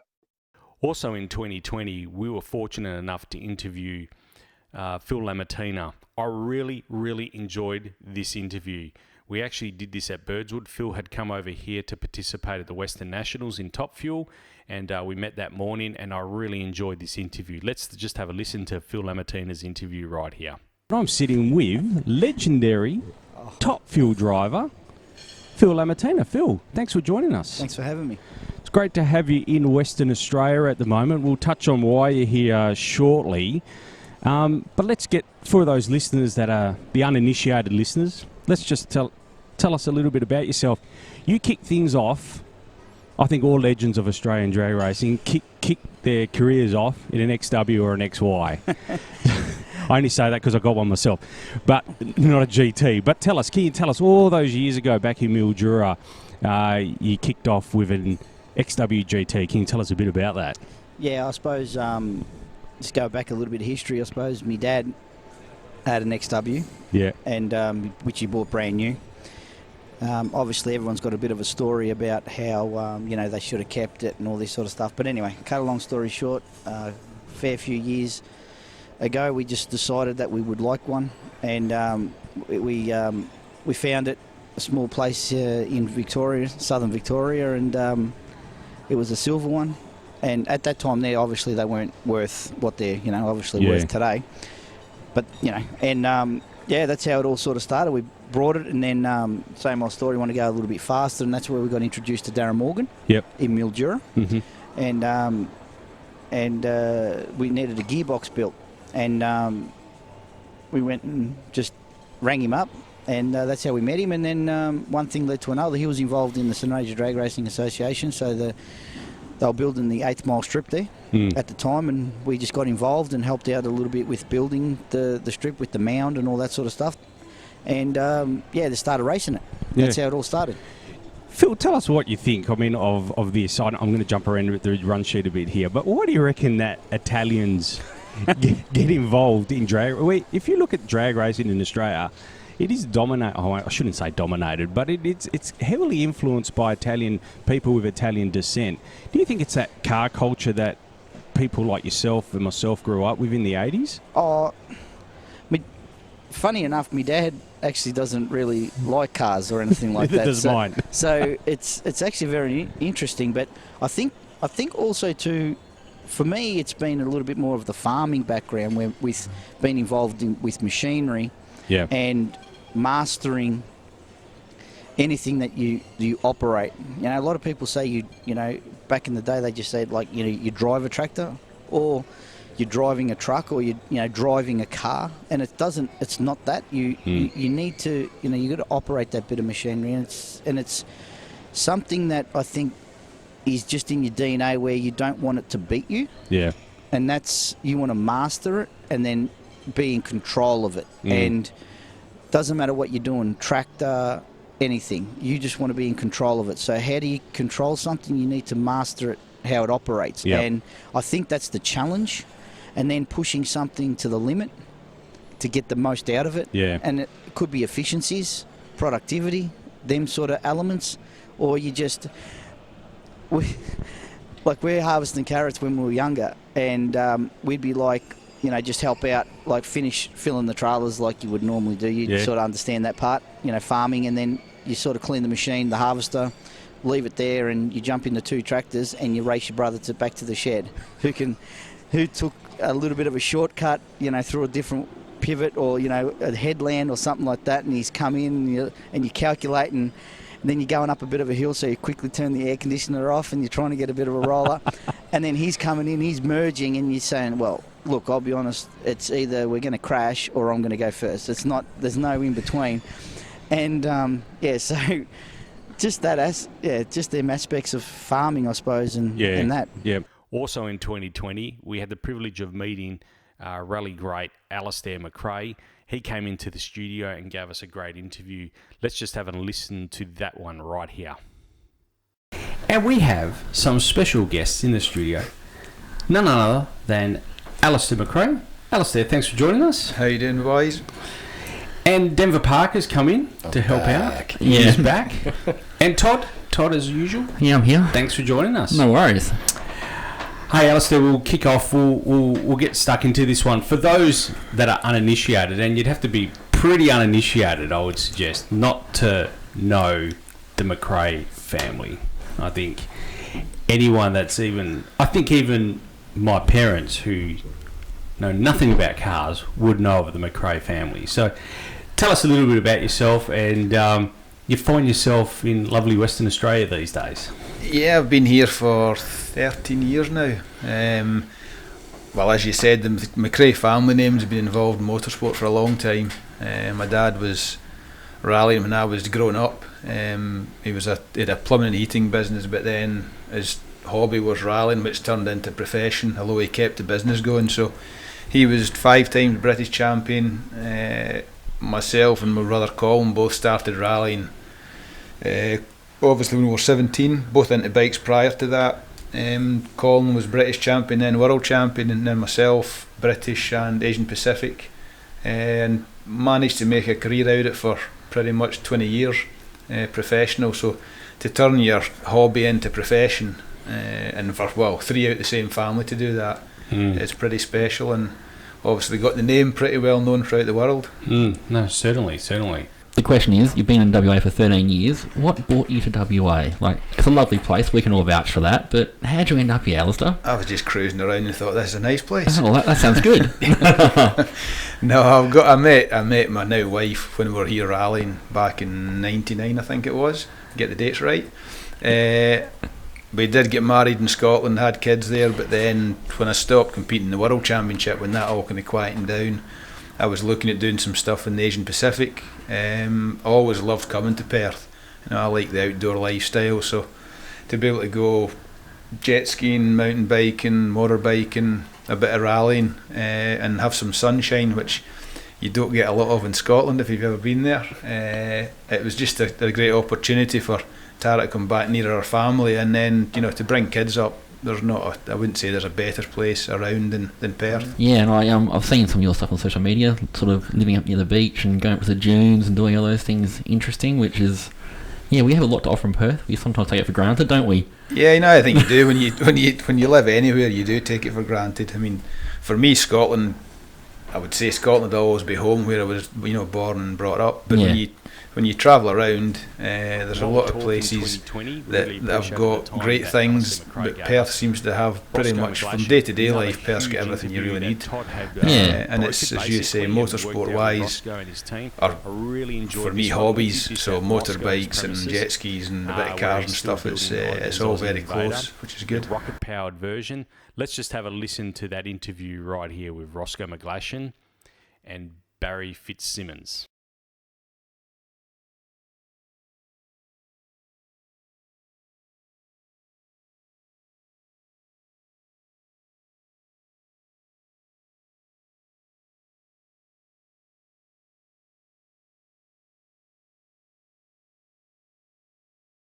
Okay, welcome to a very special episode of the Talk and Power podcast. We are recording live here from the garage of Roscoe McGlashan, the holder of the Australian land speed record and going for the world speed record very shortly.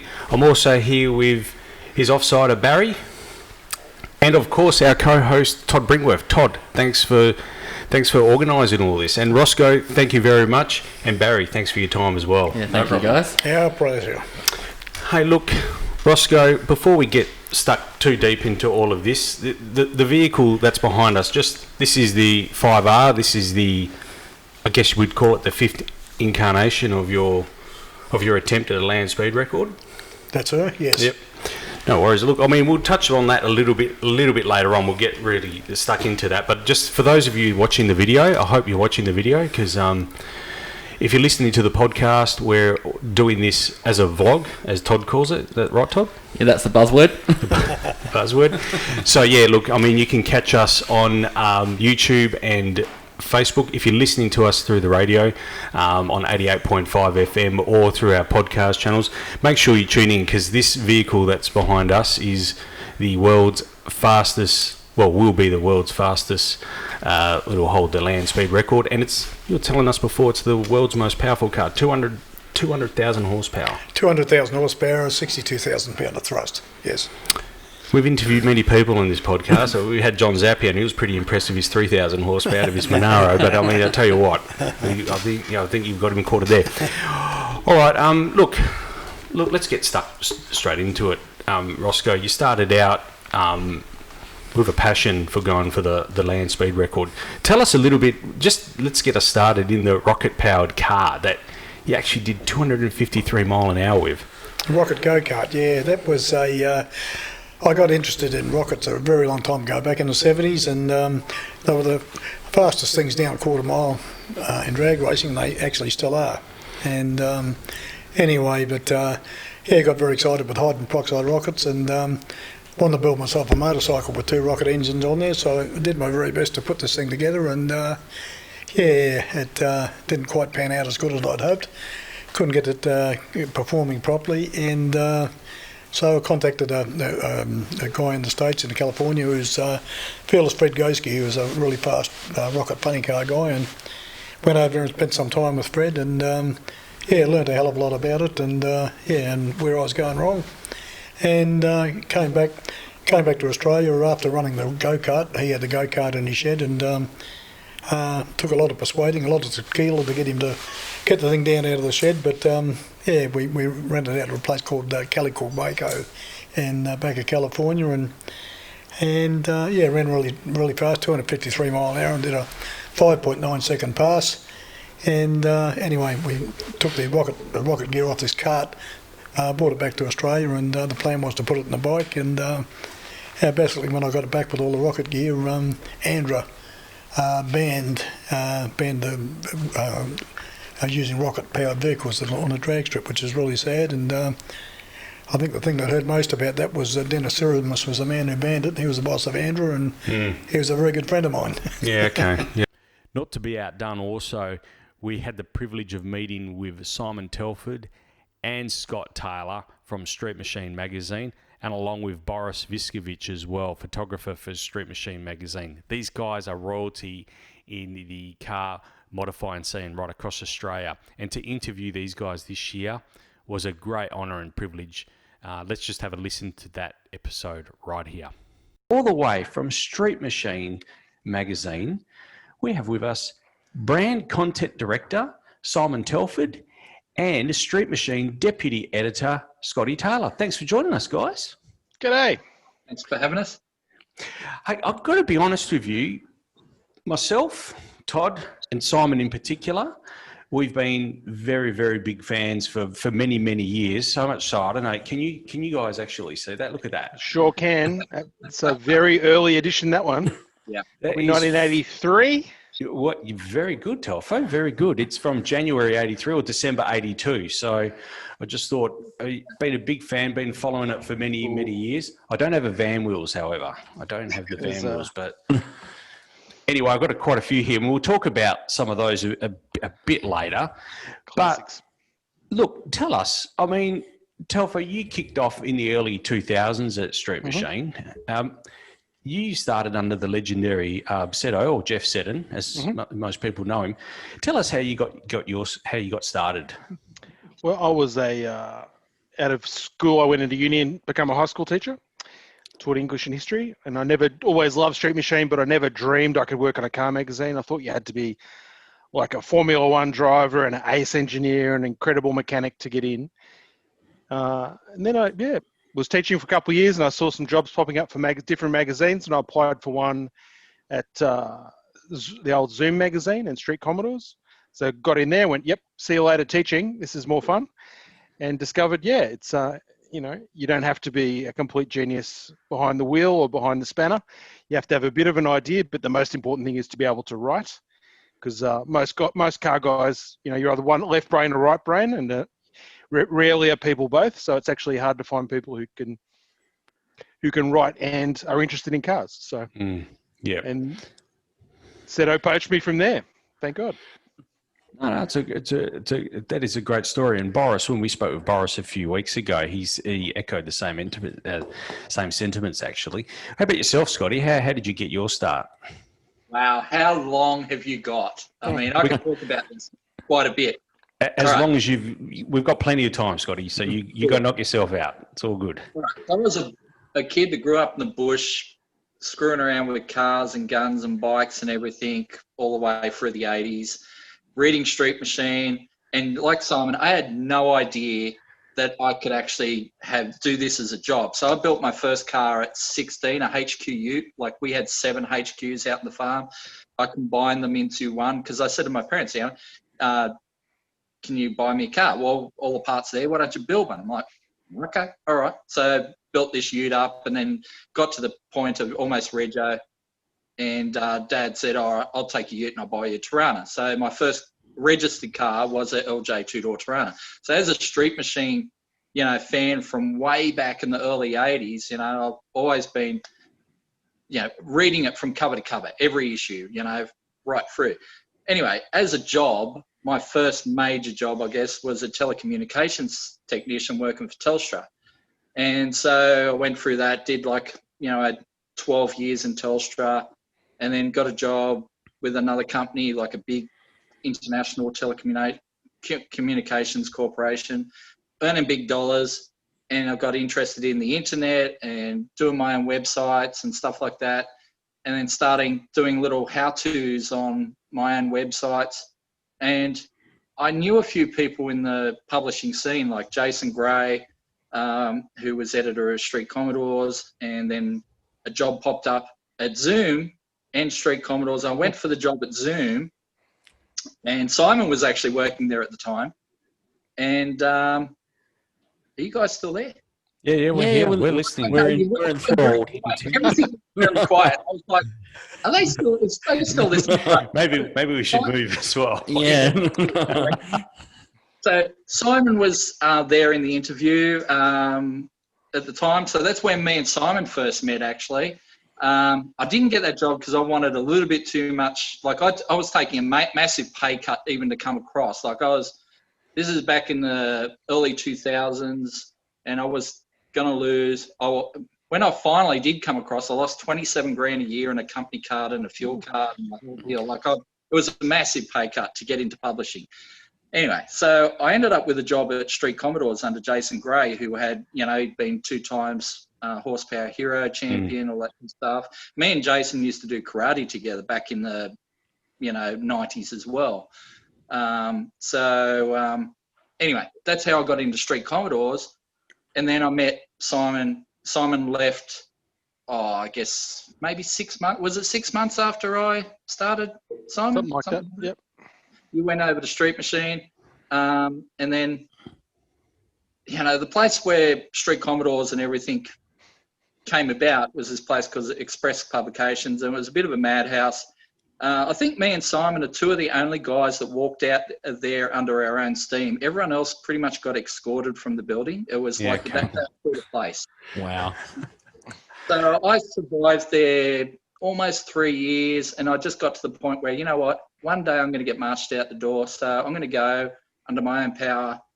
And I was going to go create car DVDs, because car DVDs were big back in 2005. Yeah. Car DVDs were a big thing. So the day I left, that afternoon, Simon rings me, and I'm in the car with my former boss, Jason Gray's right beside me. Simon's talking to me and going, "What are you doing Monday?" And I'm like, I can't really say, but what have you got? So they fling me a VS Senator so the first of the 6-litre HSV Senators had just come out. And they said, "We've got this as a press car. Take a drive, write about it, and, see what you reckon." So I write this story on it. I call it Super Size Me, because, they just upsized the LS V8 in the things. Pumped it in the next day, and Simon rings me and goes, "Well, Seto wants to meet you." So I'd never met Jeff Seddon at that stage. Yep. When you meet Seto, all his meetings were pretty much at the pub. So pub lunch in with Seto, and he's like, "Well, we want you to write some stuff for us." And, but at that stage, I'd already worked out that I was going to move out of Sydney. I'd been in Sydney for 15 years at that stage, and I was kind of over the place. And we'd already basically sold our house. And I said, "Well, look, I can write freelance for you, but it'll be from a remote location." So we moved down to Albury, Wodonga sort of area. And I freelanced exclusively for Street Machine from there for 8 years. And then that's where I also sort of kicked off my Scotty's Garage YouTube thing. And YouTube, freelancing was a good deal, but YouTube was coming on strong, and we were paying our home loan off with YouTube earnings. Wow. So, yeah. And then things being what they are, Bauer Media bought out ACP magazines and moved all the motoring titles to Melbourne. And when I heard they were all going to Melbourne, I said to my wife, "There's going to be a job offer here. How do you feel about moving to Melbourne?" And I don't know if Simon even knows all this stuff. I predicted this stuff way early. And I said, "There's going to be a job offer here. How do you feel about moving to Melbourne?" And she said, "I'm in." And within a week or week and a half, Simon rings me and goes, "How do you feel about moving to Melbourne?" I'm saying, "Done, we're in." We have a special guest with us tonight, all the way from Street Machine magazine, Boris Viskovich. Boris, thanks for joining us tonight. You're welcome, mate. Thanks for the invitation.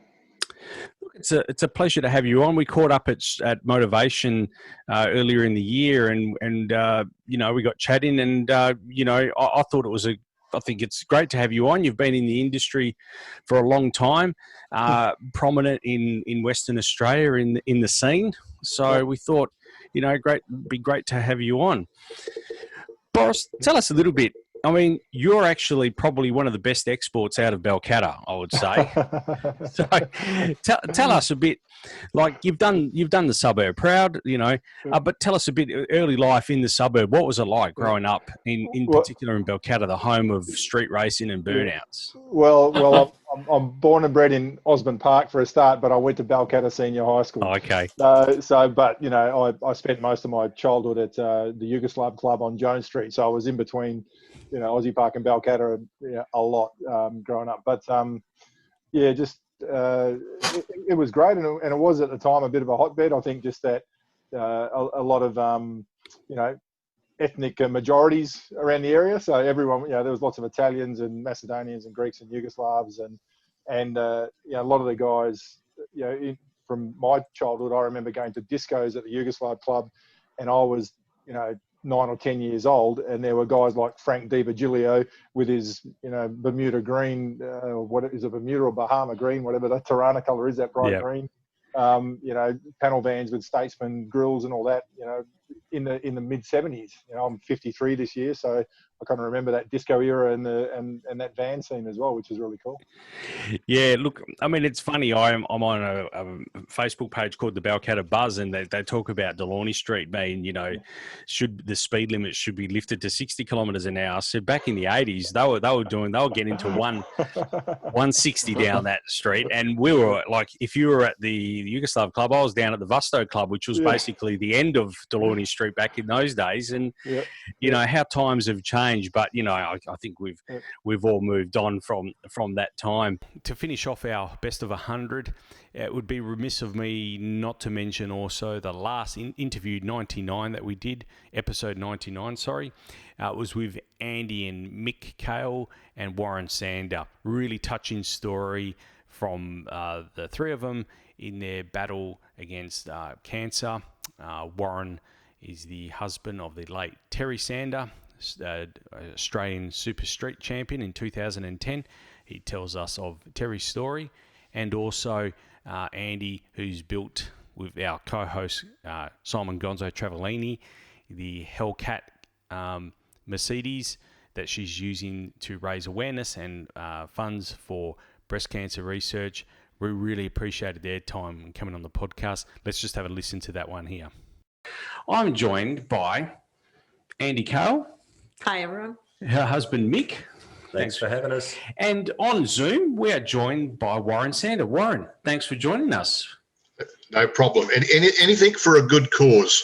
That's it. No, that's what we like to say as well. And look, we really appreciate all of us getting together. We really appreciate you making the time to come on here as well. So this is a really important podcast. And, we've all been following Andy's journey and Mick's journey as well. And then she brought to my light to your journey as well, and your late wife Terry as well. So we thought we'd all get together and have a chat, and it's very important. So look, once again, thanks for joining us.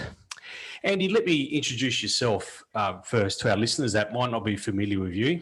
Mm-hmm. A lot of people know you as maybe you're a graphic designer. You're responsible for the Talk and Power logo that you see right up there, actually.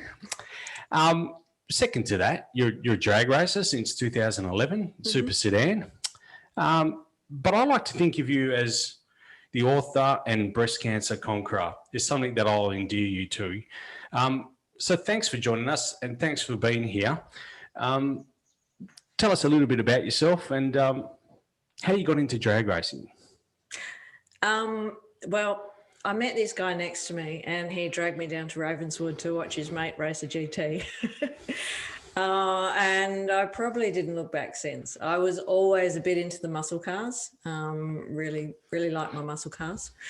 But I used to go down to Ravenswood to watch the bikes. I used to ride a bike. It was my thing. And I said, one of these days I'm going to race a bike down at Ravenswood. Yep. Well, I've got in the way, and, mortgages to pay and jobs to keep and all that sort of stuff. And we didn't get back to the racetrack for quite a while. Ran into a friend who said he wanted a little bit of promotion work done and some photography done down at the track. So lo and behold, we end up crewing for a team called Fat Boys Racing. Mm-hmm. Wow. And so we crewed for quite a few years. Until they decided to step out of racing for a while. Yep. And by that point, Mick and I decided that we were well and truly hooked.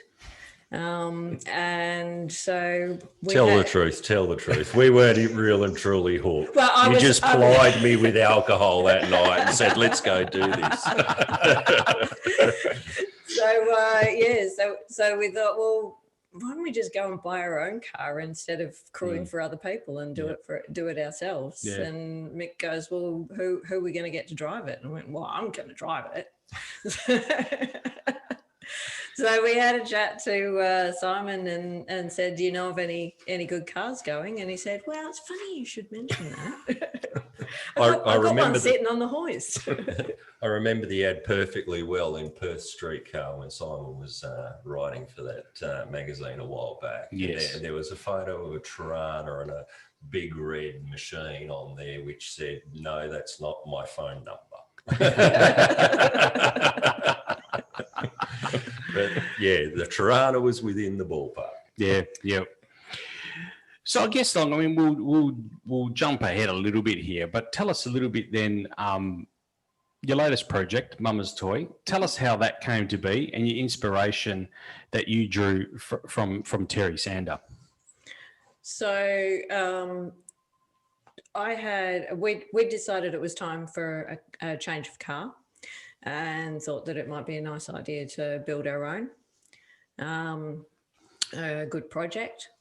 One of the race officials and another racer came to me. His wife had just beaten breast cancer.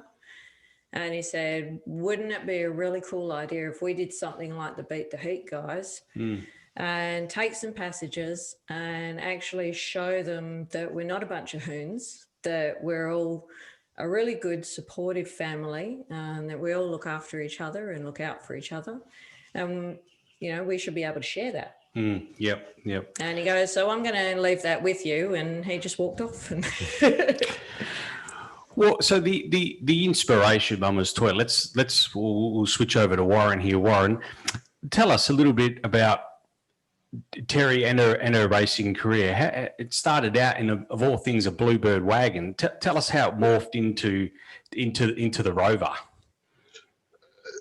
Well, after the Bluebird wagon, we bought a HX Premier, and that was a 308.